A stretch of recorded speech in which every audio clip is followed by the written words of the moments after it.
Before we take a look at this paper, I want to share a little story, and we'll get to the punchline of the story at the end.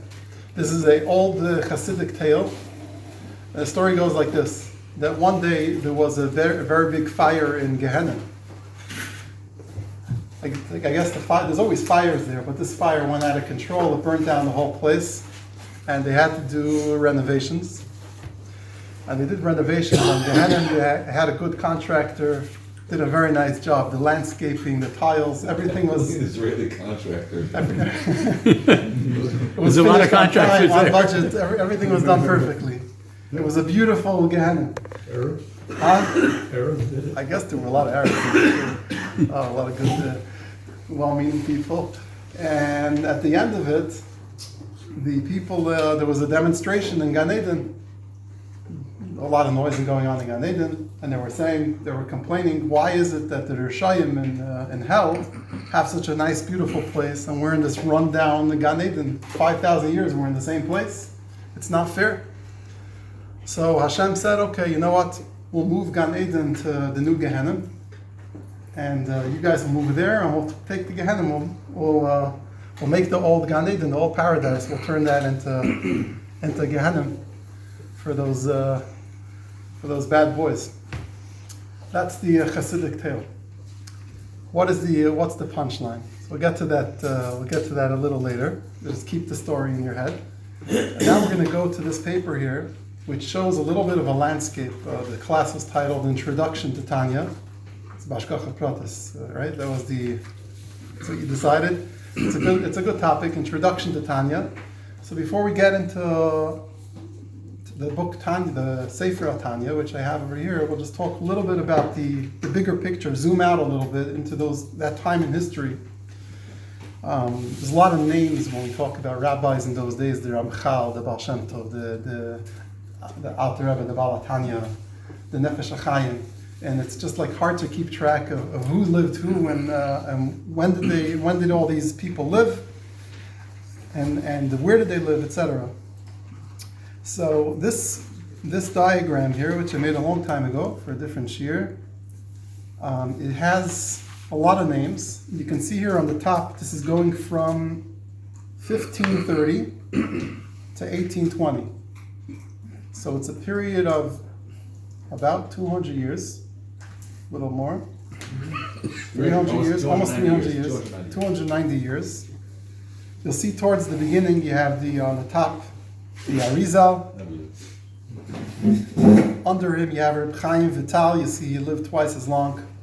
And you have a few other people that were the students of the Arizal. If we look further down, we have Rabbi Yosef Karo, the Ramak, Reb Moshe Cordovero, who made the Sefer Pardes Rimonim, very famous author. You have the Lechadoidi, I think this is from the Ramak, right? No, it's Alkavitz. Right, yeah, Reb Shlomo Alkavitz. Yeah, it's been the same. It's from his chaver, his friend. No, they married her. They married. From Yosef Karl to 87? Yeah. Wow. It's unheard of that. Some people lived very short, like the Arizal. Yeah, he lived 38 years, Yeah. and he only became famous when he was like 36. So this is like 2 years that he came to Tzfas from Egypt. He was a Rav in Mitzrayim, and then he came to Eretz Yisrael to Tzfas when he was 36. In 2 years, he became world famous, and his legacy lives on until today. Those two, wow. You can see the Rabbi Yosef Karo lived in the same time as the Arizal, and also the Ramah. Rabbi Yosef Karo lived in the same city as the Arizal. They were both in Tzfas. So this was a capital city, and spiritually and also Kabbalistically was the capital of the whole world. Then you have the Ramah. And shortly after, when all the commentaries were written on the Shulchan Aruch, a lot of them took things from the Arizal and became part of the accepted minhag. Now already over here you have authors that wrote Sfarim in Halacha and authors who wrote Sfarim in other things, in other topics, in Kabbalah specifically. And the reason Kabbalah became such a big thing was because people realized that it's not enough to be a Jewish robot that just does things without, just follow some kind of guide of the mitzvahs you need to do and just do it as an automated machine that knows all the instructions and you just do what you got to do. There has to be something deeper. There has to be something to being a good Jew.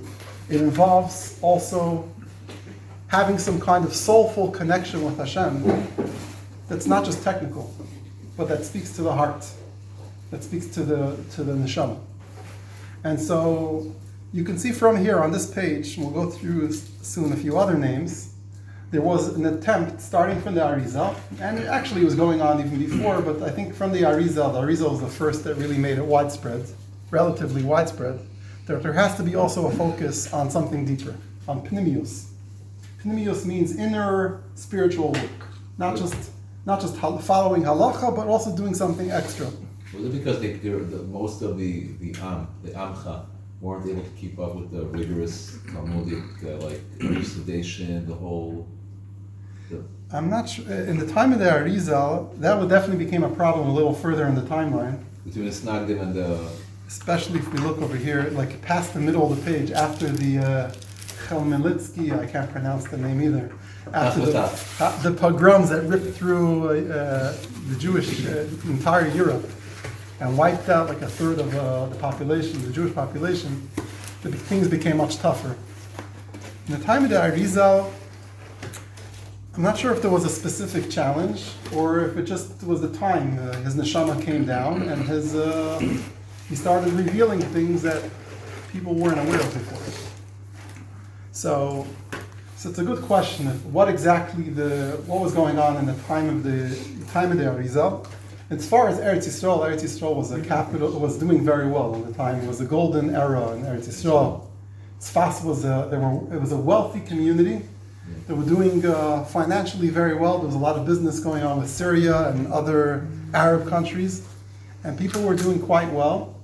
And the Arizal all of a sudden shows up with sharing all these secrets of Kabbalah. It wasn't, not the average guy on the street didn't know too much about the Arizal.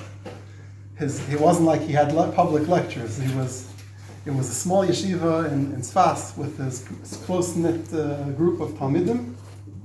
This is right after the Renaissance.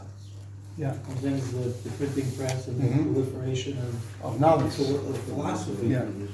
Throughout the world. Yeah. It was part of the Ottoman Empire at that point, yeah? Yeah, Eretz Yisrael. Yes. Right. Now there was some kind of, even before the Arizal, if we're going back another 500 years before, and even earlier, you have Sfarim like the Meir Nevuchim and Sfarim like the Rasag, Munis V'Deyes of Reb Sadia Goin, which I think Reb Sadia Goin was the first person to actually write a book on Jewish philosophy. So that was a very radical... Before the Rambam? Yeah, he was the first to write such a book. That's when the Arabs were very much into philosophy. He wrote it in Arabic. He wrote it in Arabic, right. yeah.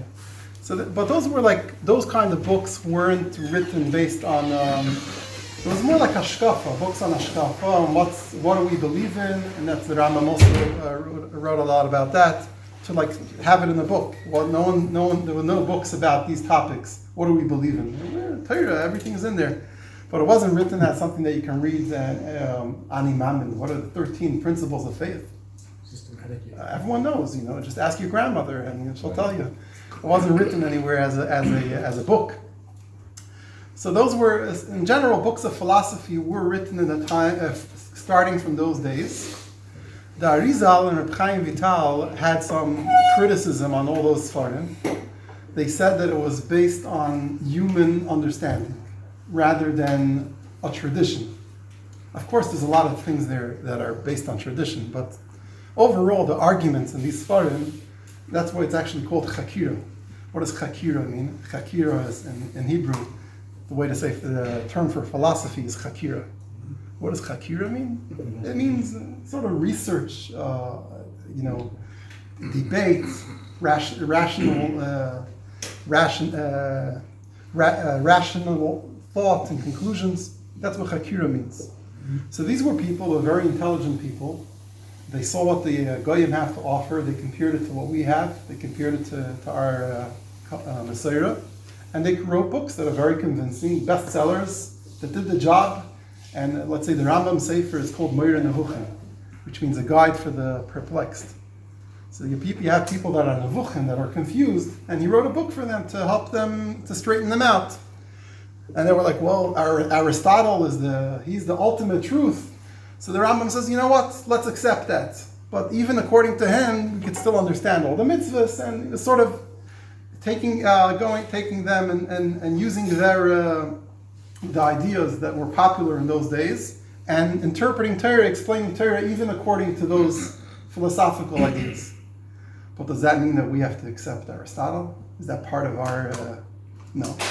That's just the thing that was in those days. That's what people believed, and that's why Moira Nevuchim is not such a popular sefer today. It has a lot of valuable information, but in general... First learn Aristotle. Huh?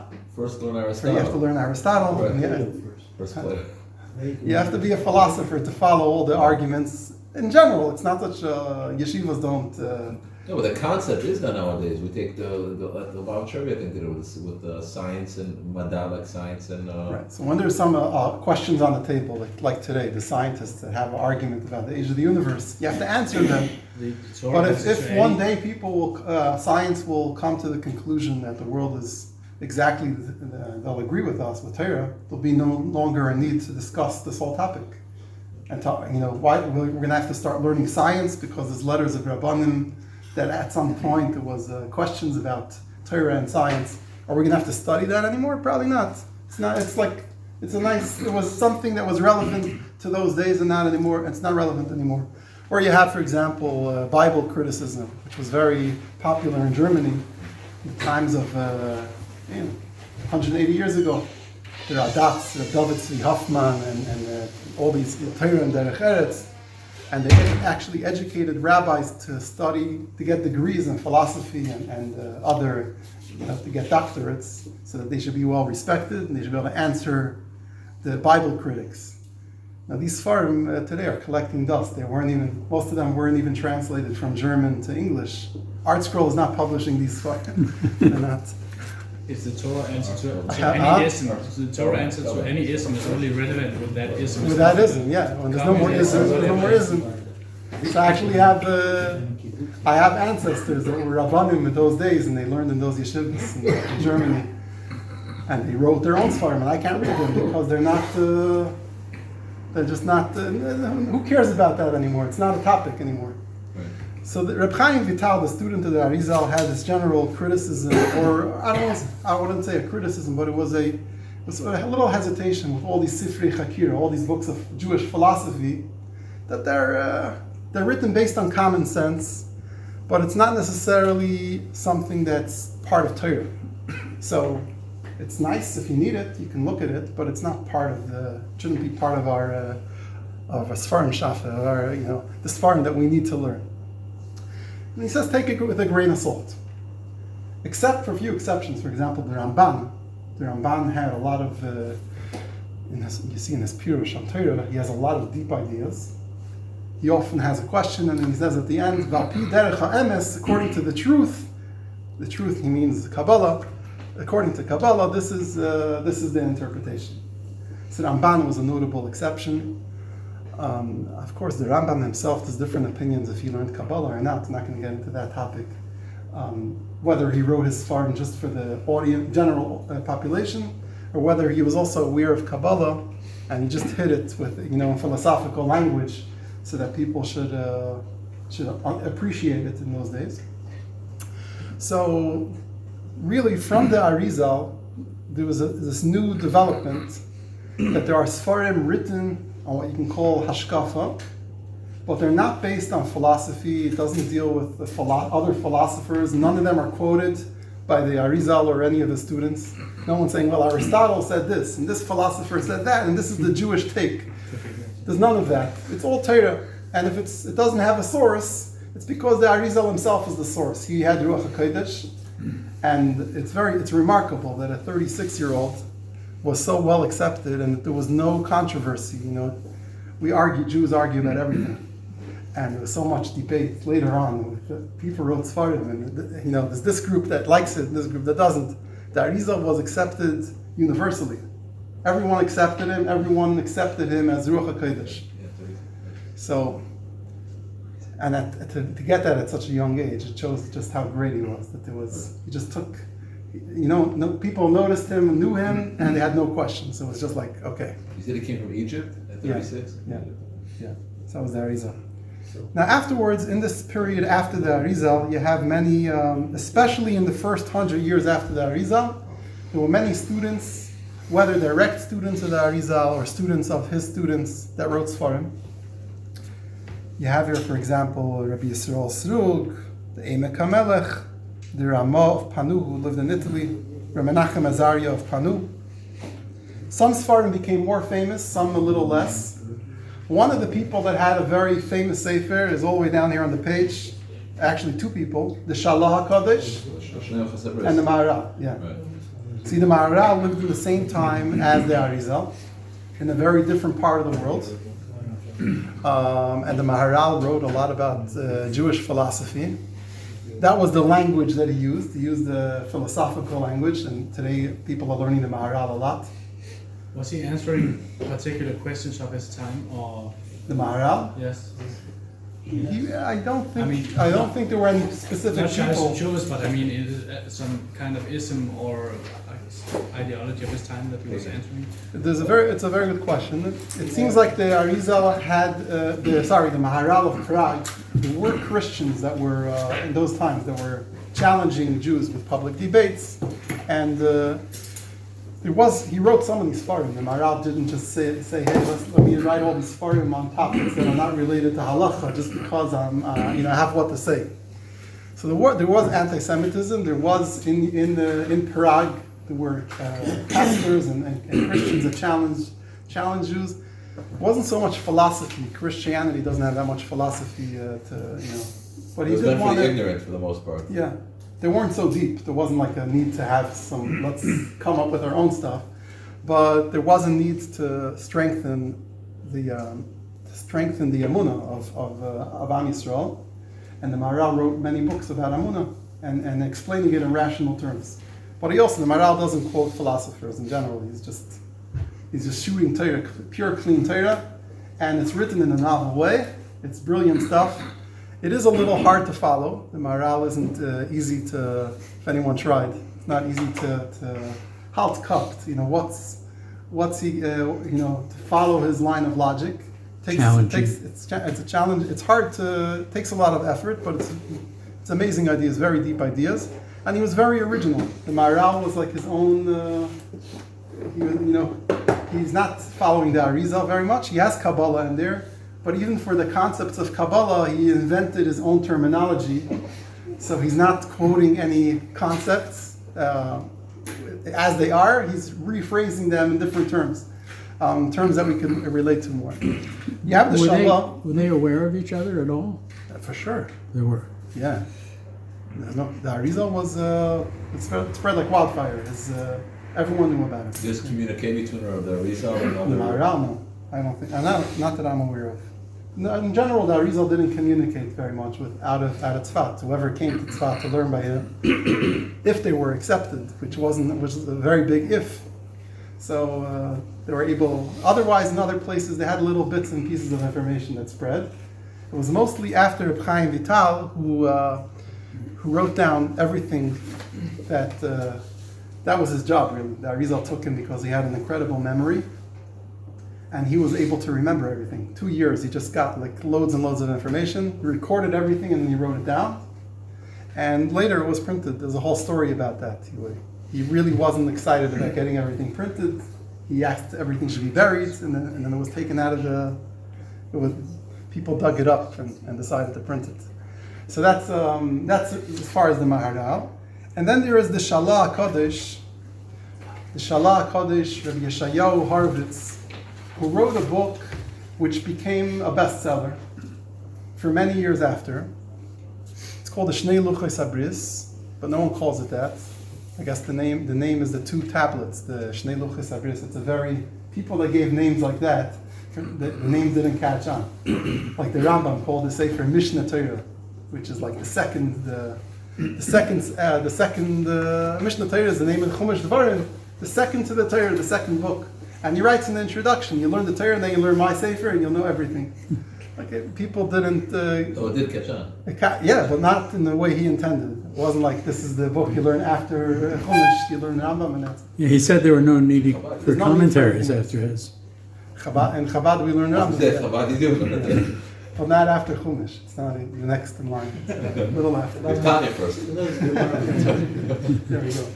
So these Farim, Shnei Luches Abris, the Sefer was accepted by everybody. What it has inside there is a lot of guidance of how to live life.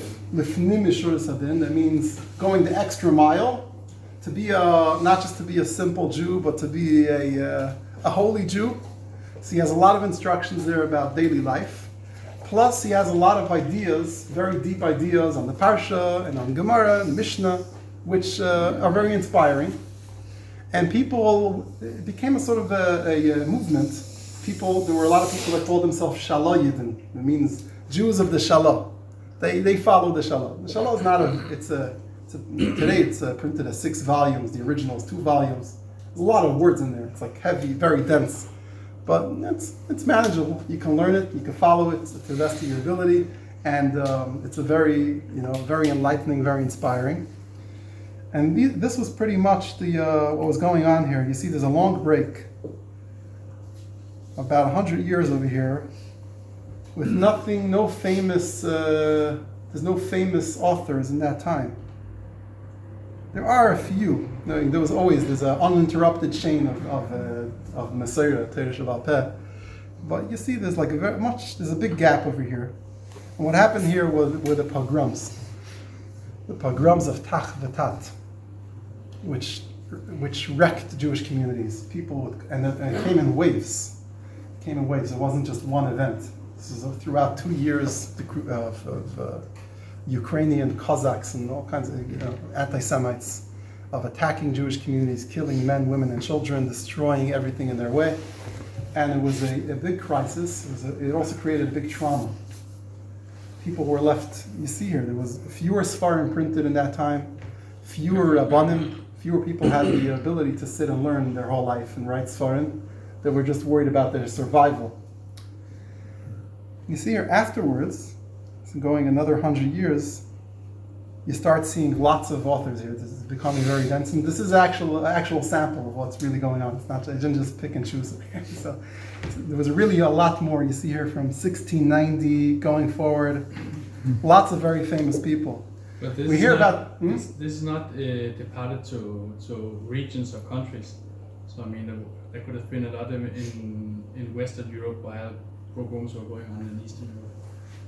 The pogroms were in Western Europe and in Eastern Europe. They didn't get to the Arab countries. The Arab countries had their own timeline, but they spread throughout Europe. They didn't leave anyone untouched. So they hit Germany. They didn't get to Uzbekistan or to Asia, but as far as Europe, they totaled all the Jewish communities. Everyone was affected to some extent. So that's. It was a very traumatic time. Afterwards, people started recovering, rebuilding the communities, getting back on their feet. But the morale of the Jewish people was very very low. People were very. They felt like what's left? What's the point of living? What's the point of Yiddishkeit? Where are we going? Where are we heading? When's this going to happen next? And over here you see many famous people. You see the Baal Shem Tov. Did you know the Baal Shem Tov, the Ramchal, and the Maggid of Mezrich, and the Vilna Gaon all lived at the same time. They're all living in different countries. The Ramchal was in Italy. The Gaon of Vilna was in Lithuania. You have the Baal Shem Tov was in the Ukraine. So you have all of a sudden all these lights start lighting up throughout the Jewish world. People that are the most famous Sfarim that we have today were written all during the same period of time, more or less. So today, there's people learning the Ramchal, people that are learning from going in with Nefesh HaChaim. Let's say there's a shir here, right? Nefesh HaChaim is based on the approach of the Vilna Gaon. Or maybe not. Or maybe not exactly. There's a controversy, yeah, but according to him, for sure, he was following the girl on many things at least. But that's a whole separate shir, yeah, the Nefesh HaChaim and the sources of it, of his derech. But even the Nefesh HaChaim, you see here, was also living at the same time. He passed away at the age of 72, which was considered a ripe old age in those days. Most people had much shorter lifespans. Yeah, the Ramchal lived to 37. The amount that he accomplished in 37 years, just mind-boggling. We only have a tiny bit of it. Huh? We only have a Yeah, small we have part a- of it. I don't know if it's small, but it's A lot not of it was everything. Not destroyed. everything, yeah, 100%. Now, some Rabbanim, like Rabbi Yonasan Eibschitz, was more into. He wrote a lot of Sfarim of halacha and a lot of Sfarim of. He was very anti the Shabsai Tzvi here, which is not showing on the timeline. This is going only a little bit, 50 years earlier. This is Shabsai Tzvi, who also caused the big crisis Before or after Tachvatat? after Tachvetat, before the Baal Shem Tov, for like 50 years, in the beginning of the 1600s. So there was the Shabsai Tzvi, he raised the hopes of everyone, and then he converted, and it left also a huge void. This is continuing. The Talmidim of Shabsai Tzvi were infecting Europe, according to some. Like the Rabbi Yonasan Eibschitz was very suspicious about every second rabbi that maybe he's a hidden follower of Shabsai Tzvi. You have here also Rabbi Yaakov Emden, who was very much into hunting down all the last followers of Shabsai Tzvi and looking in their Sfarim, combing through to see is there any hints here that they believe in Shabsai Tzvi. So that also caused a big crisis. And that's where there was a need for a reawakening, to inspire everyone again, and to get Klal Yisrael back on their feet. There was a need to do something about it. And this is where you have all these Rabbanim that lived in those days, all these tzaddikim, that came up with ways how to reinvigorate Am Yisrael. So today we're going to talk about the introduction to Tanya. So there's the Ramchal, which is a separate sugya, and you have the other great Rabbanim, that each one in their own right has a lot to talk about. We'll talk about today about the Baal Tanya, which you see here is the third to the last box on the left side. Okay. He was born in 1745, and before him you have the Maggid of Mezrich, if I'm jumping up, the Maggid of Mezrich, and a little higher up is the Baal Shem Tov. So I want to talk about this little area of the map of the Gedolei Yisrael. Chassidus, this whole approach of Chassidus was to find a way to speak to the masses and to get them inspired. Kabbalah, to understand Kabbalah and to get inspired by it, you have to you need to do a lot of preparation. It's very difficult. You have to have like a head of a mathematician to follow Kabbalah and to the whole map of all the concepts and to appreciate it. You have to have a very high IQ for that. It's very complicated. And Reb Chaim Vital and all these authors of Kabbalah wrote their Sfarim cryptically, so that people that are not supposed to be exposed to it, even if they get the book, it's like encoded. You don't understand the word. You look at the sometimes diagrams. You don't understand what's flying. You have to learn it with a teacher. If you learn it with a teacher, he'll interview you. He'll make sure you finish chas and whatever else you had to do beforehand, and you know your stuff, and you're Shamayim, you're observant, etc., and you're eligible to join the club and to learn Kabbalah. So people learned Kabbalah in those days, and everyone learned Kabbalah. The Vilna Gaon has books on Kabbalah, like Pirush on Safra Tzniusa. And how many people know that Sefer?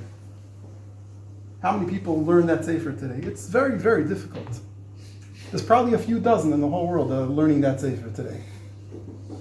Maybe 100, maybe. It's very difficult. You have the Ramchal was definitely a genius in Kabbalah, and he also had a beautiful pen of writing it and explaining it in a way that no one before him ever did. So there were people that were into Kabbalah, but Kabbalah had a limited appeal for like a regular person on the street, a regular guy. Kabbalah doesn't talk to him. It's not. So how are you going to inspire such a person? Now, of course, some people were inspired because they were good at learning. So someone that even Ada Yemazah till today, if you have a boy that's good and he learns Gemara and he's smart and he's has a good head, he'll go through the system and the yeshiva system and he'll come out okay. He feels good about himself. He knows he's respected. He understands Torah, and things are good. Things are beautiful. But what about the people that are not really, they don't have a head for that stuff? And in those days, there was no yeshiva system. People were just, if you wanted to learn, you had to be very driven. You would go to there were these clubs. Every shtetl had a club, and you'd have to go there, knock on the door, come with a book, and start asking questions. So the boys would learn Chumash when they were 5 years old, but then afterwards they're on their own pretty much. So if the parents had money, they would support the kid a little longer to go and study. To work. Yeah, or they would go to work. And there were in the time of the Vilna Gaon, there were already in Volozhin there was a big yeshiva, but that's one yeshiva for the whole world, for the whole Ashkenazi population. So the Baal Shem Tov, what he started was a movement that appealed to the masses of new ideas which he started sharing, new values that he started sharing with the public that were very inspiring. For example, the value of simcha. Now, simcha is not a new concept. Simcha is something which the Torah talks about simcha, and there's so many mekayros about simcha, but no one ever made it into like a topic there should be a whole big fuss out of simcha. Simcha, yeah, you should be happy. It's one of 100 ideas that you have in Torah. The Baal Shem Tov took that and developed it. Avas Yisrael.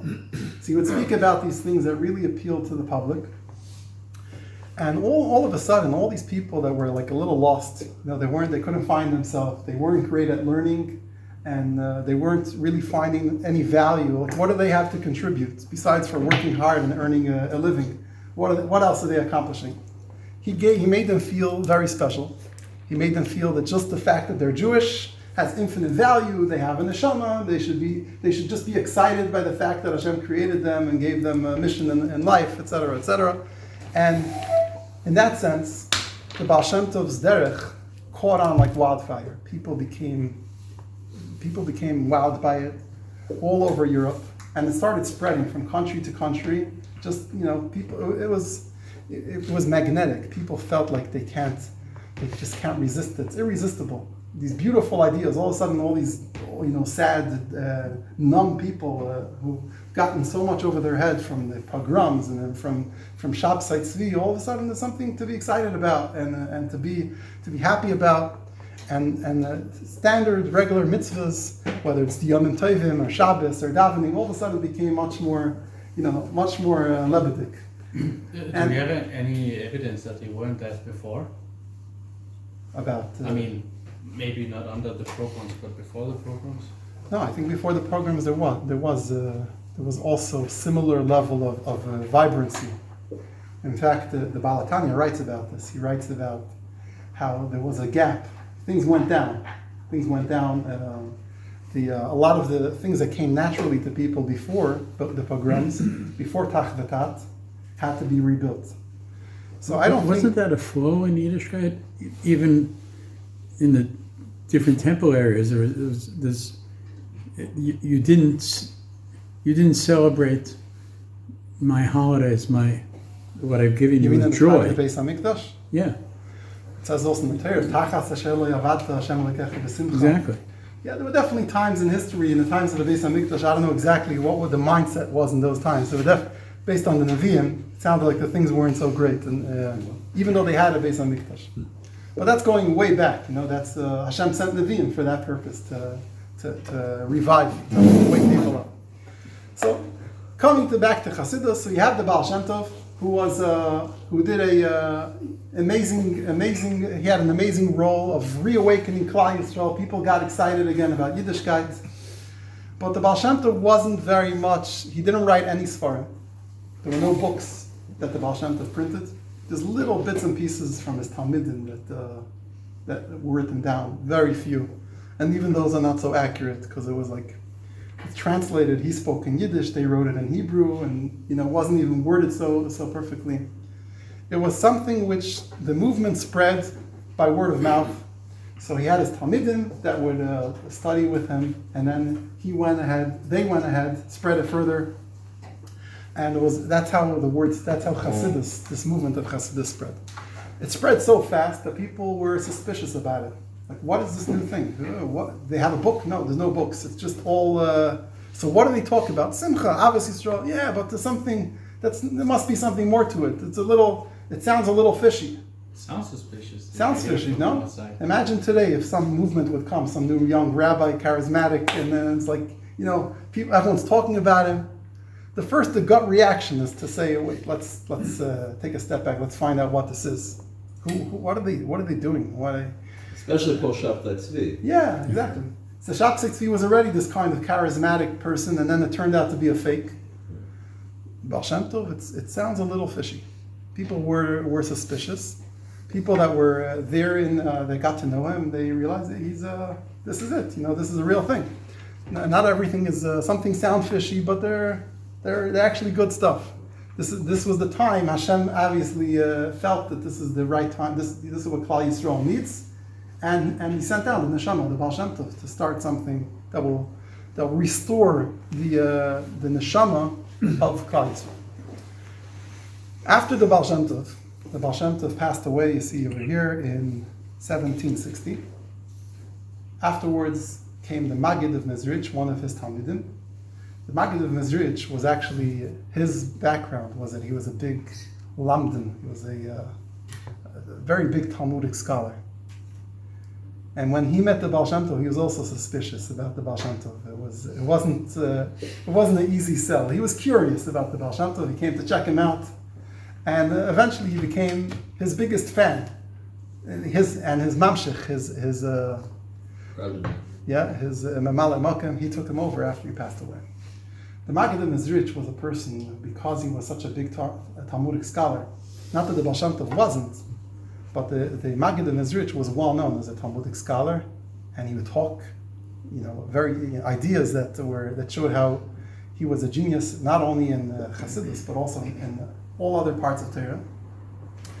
So the Talmidim of the Maggid tended to be people heard about him as a rabbi, like a Rosh Yeshiva. He's also the follower, the mamshich of the Baal Shem Tov. He teaches Chassidus, but he has a lot to sell. He's a very special person. And the students of the Maggid were the brightest people, the brightest and the best students of Europe came to learn by the Maggid. And one of them was the Baal Tanya. The Baal Tanya, it says that he was thinking about where he should go to learn. So he heard of Vilna, the Gaon of Vilna was one option. You see here they lived at the same time. The Gaon of Vilna was more senior, and he was known as like the foremost Talmudic scholar of the generation. And then you have the new up-and-coming shining star, the Maggid of Mezrich, that's a little bit, he has other things as well. And the Baal Tanya decided, he says, I know how to learn more or less Gemara. I have experience with that. But the ideas that the Maggid is talking about, let me go first to him and check him out. And without getting into details, he was also suspicious in the beginning. He was about to leave, then he came back. It was also it wasn't love at first sight. He wasn't, the Alter Rebbe, the Baal Tanya, was also a very big Talmudic scholar. In fact, he wrote a Shulchan Aruch, which is a revised edition of Shulchan Aruch, which still today is very much learned. Yeah, Shulchan Aruch Harav, the Mishnah Berurah quotes him hundreds and hundreds of times. So he was accepted by everybody. And he was, until then, he only learned Sfarim like the Arizal and the Shalah, the Shnei Luchos Abris. The Ramchal didn't really get yet from Italy to Europe. It wasn't really, people knew about it, but it didn't become like a thing. It wasn't he didn't have any movement. The Gra, the Vilna Gaon, liked him a lot, and therefore he started becoming more and more mainstream. In those days, he still wasn't, he didn't really have a movement behind him. The Vilna Gaon said he would walk to him barefoot. Yeah, he would walk to him barefoot. He was very... And that was not even his Kabbalah Sefer. That was Mesilas Yesharim, which is a simple book, right? But even that was very considered The Vilna Gaon liked it a lot. But it wasn't really like, there weren't followers in Europe of the Ramchal. In Europe, in Eastern Europe. So the Alter Rebbe eventually became the face of Chassidus. Why is that? Because he decided, and this was according to his understanding of Chassidus, that Chassidus is something that you can teach to the public even through writing a book. And that's what he did. And this was a novel idea, because until then Chassidus was spread by word of mouth. There wasn't much to write. Like, what are you going to write? You're gonna dance through a book? You have to come to the tish. You have to sit together with the Hasidic leader and sing together, dance together, and speak to each other and look at each other, and you get the inspiration. What's there to write in a book? I mean, there's nice divrei Torah, but that's not going to capture the essence of Chassidus. And when the Alter Rebbe decided to write the book, he wasn't even so sure how much it's necessary. He wrote it in the beginning as like a booklet, which was copied from in handwriting. He didn't want to publish it as a sefer, so it was copied, and people copied with mistakes sometimes. Lots of copies going around, and over 20 years he kept on revising the book. And he was a person who was a very special type of author, because he spoke to people. Lots of people came to consult with him. So you can think of today what you call a coach. Imagine like this master coach that everyone wants to go to him to learn. He's the master, and you got to talk to him. And over these years, the Alter Rebbe had thousands of people that came. They shared their deepest secrets, their darkest secrets, and their brightest secrets with him. Because he's like you're coming to a tzaddik, you tell him everything. And he would guide them what to do. And then it'd come back, this idea worked, this didn't work. It was a lot of interactions between him and people. So he got a lot of practical experience with teaching Chassidus to people, to the masses. And this is different than other Sfarim. A typical Sefer, like imagine the Maharal, if people would come to him and say, it's a little hard to understand what you wrote here, maybe you could write a new version, a little easier, and then you write another version and another one. And it would just be a different type of, most people that wrote Sfarim wrote it in their office or in their study. They were surrounded by Sfarim, not necessarily with too many people. Sometimes they had a synagogue, a shul, but it wasn't really, it was written from their head. They wrote their ideas that were clear to them, they wrote it down on paper. This Sefer, the Tanya, is different because it's written based on so much interactions with people.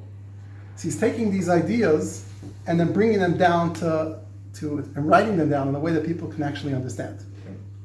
And this is what he writes in the introduction to the Tanya, that this Sefer is different because I know you guys. I know what you're thinking, because he told me what you're thinking. And I spoke to many different types of people, and I know all of you.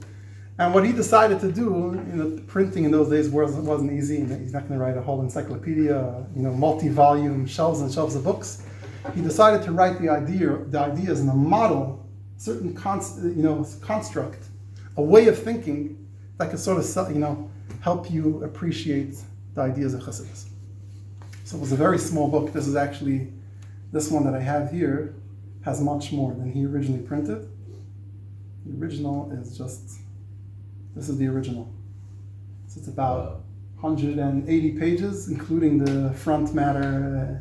It's not so much. It's not hard to learn it from cover to cover. It takes time, but it's not not that difficult. And this book became, and it endures until today. Everyone's learning it.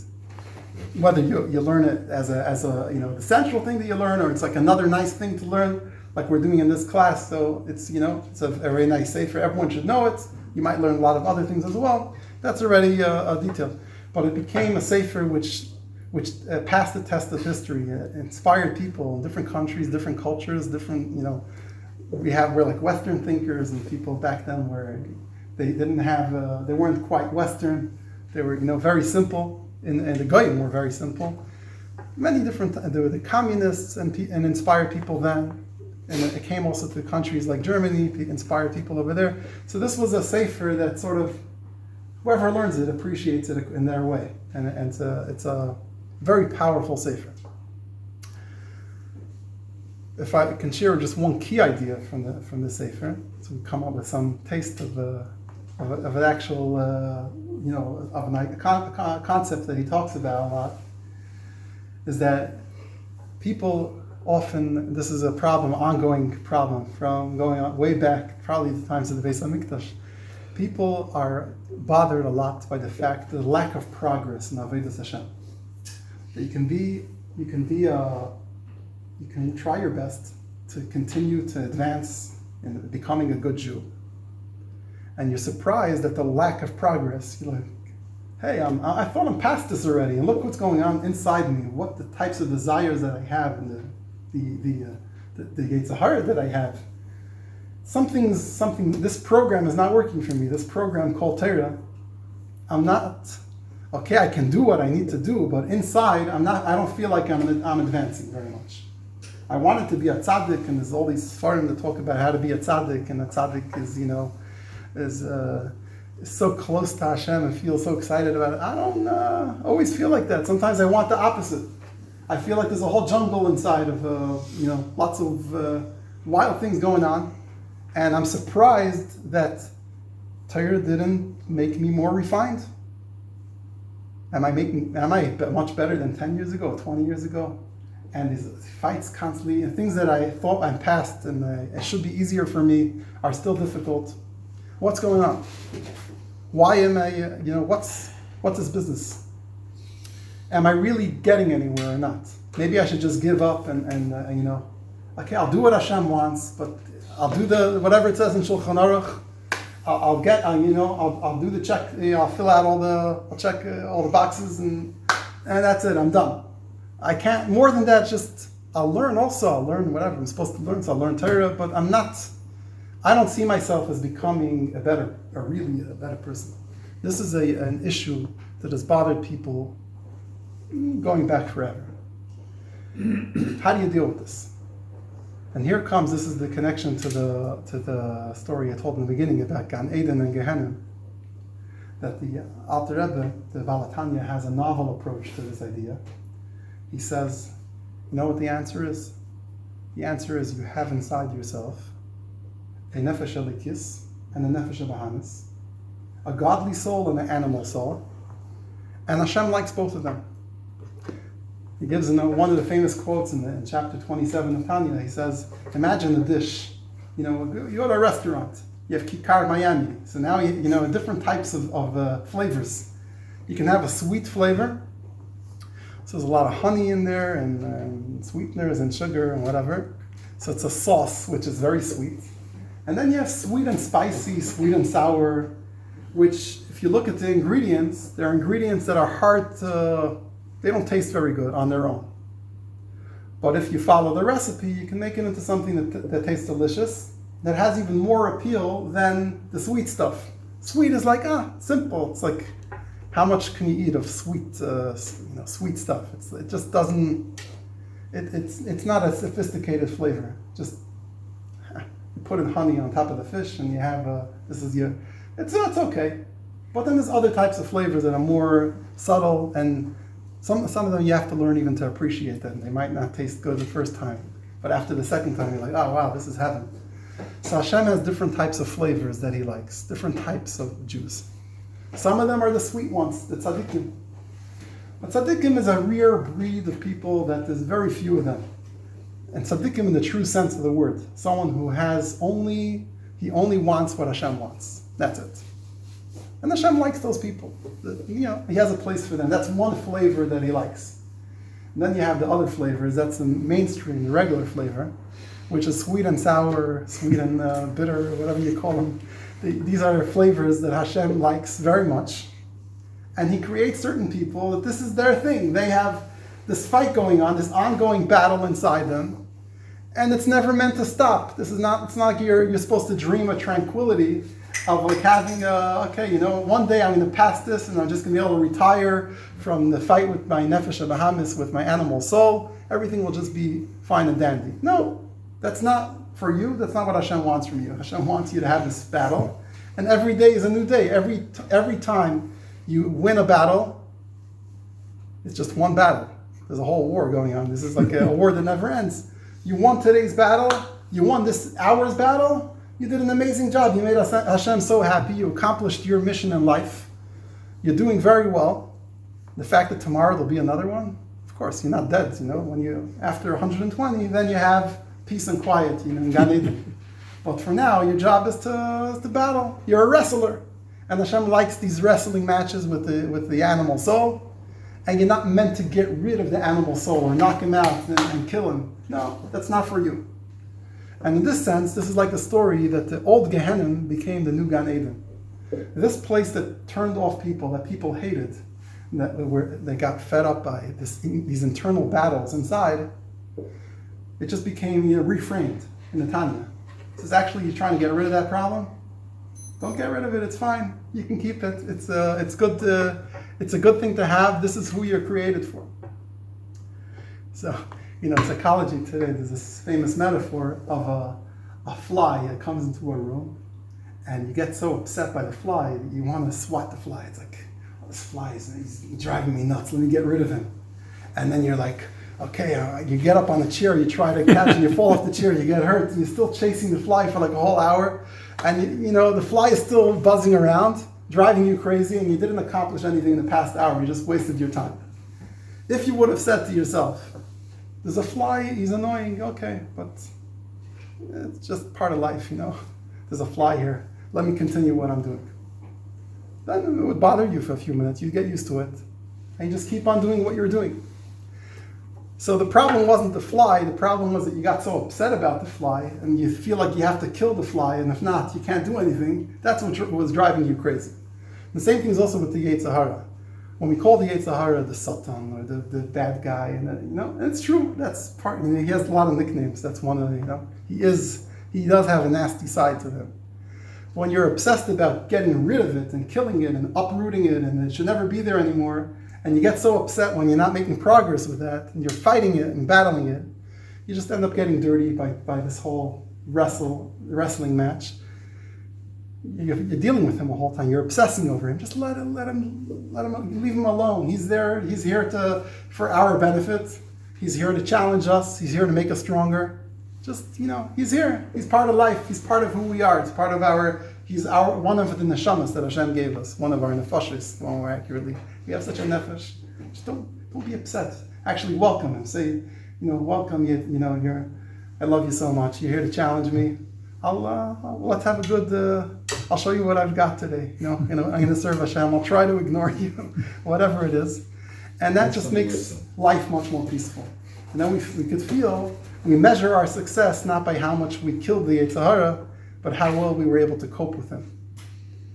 And that gives us a lot more simcha, because all of a sudden there's so much more meaning in the struggle. It's like, okay, I have a big Yetzer Hara, that's fine. That means just Hashem believes in me more. He's giving me bigger challenges. So with this, we'll end for today.